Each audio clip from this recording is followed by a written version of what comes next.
정부가 전세보증금 사고를 막기 위해 2023년 9월 이후 악성 임대인 명단을 공개하고 있습니다. 지난해 말까지 1000여 명이 넘는 상습 채무 불이행자 명단을 공개했는데요. 전세보증 사고는 여전히 늘고 있습니다. 이관성 기자가 보도합니다. 지난해 2월 수도권 전세보증보험 가입자들 중 11%는 전세보증금 사고를 겪었습니다. 이후 연말까지 전세보증금 사고가 절반 정도로 줄었지만 여전히 많은 세입자들이 전세보증금을 제때 돌려받지 못했습니다. 전세 사기 피해가 컸던 인천 지역은 아직도 전세보증 사고 위기에서 벗어나지 못하고 있습니다.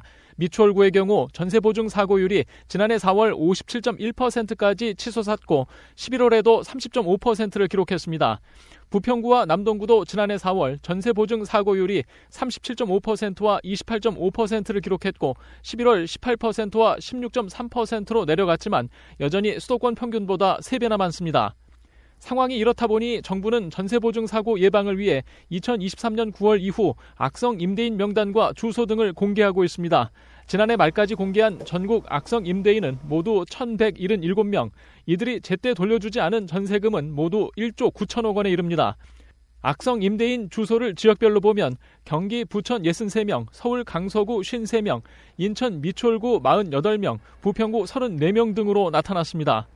주택도시보증공사는 세입자에게 전세금을 대신 돌려준 뒤 청구한 구상채무가 최근 3년간 2건 이상이고 2억 원 이상인 임대인들의 명단을 공개하고 있습니다.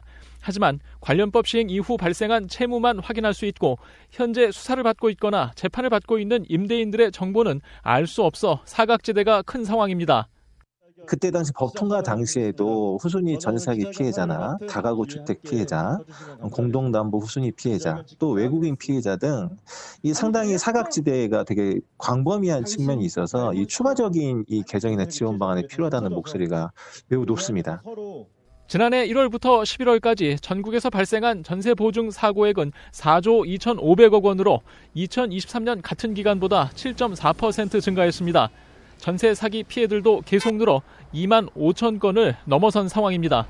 헬로티비 뉴스 이관성입니다.